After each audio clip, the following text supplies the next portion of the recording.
Karong hapon, gihimo sa City Board of Canvassers sa Sangguniang Panlungsod Building sa Davao City ang proklamasyon sa mga kandidatong midaog sa baguhay pa lamang na human nga piniliay. Sama ni Davao City Vice Mayor o karon Mayor-elect Sebastian Baste Duterte nga mupuli sa iyang magulang nga si Mayor o Presumptive Vice President Sara Duterte Carpio.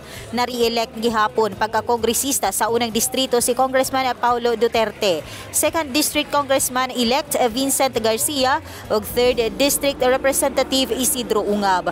Lakip sa giproklama ang 24 ka mga konsehal gikan sa una hangtod ikatulong distrito. Matud ni Konsehal Mirna Dalodo Ortiz, dakong hagit sa iyang komitiba ang turismo nga kasamtangan niyang gihuptan pag-engganyo og mga turista sa syudad nga apektado sa pandemya. Nga mao'y iyang pangusgan kung ugaling ihatag kaniya pagbalik ang nahisgutang komitiba.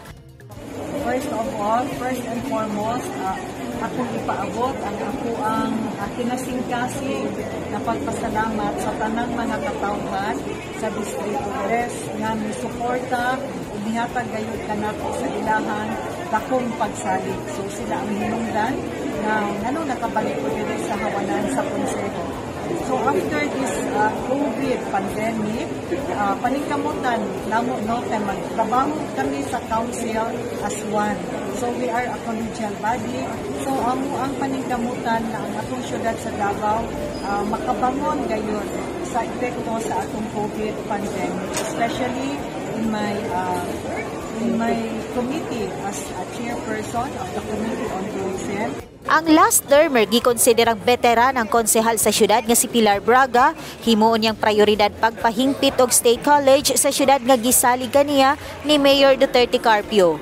And just helped a lot in the field of education. She sits in the local school board of in Davao City, and so she knows the rudiments of education.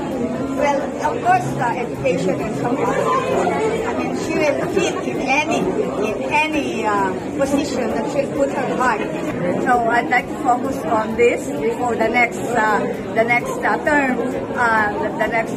governance will come in. Before the 20th council, we are the 19th council now.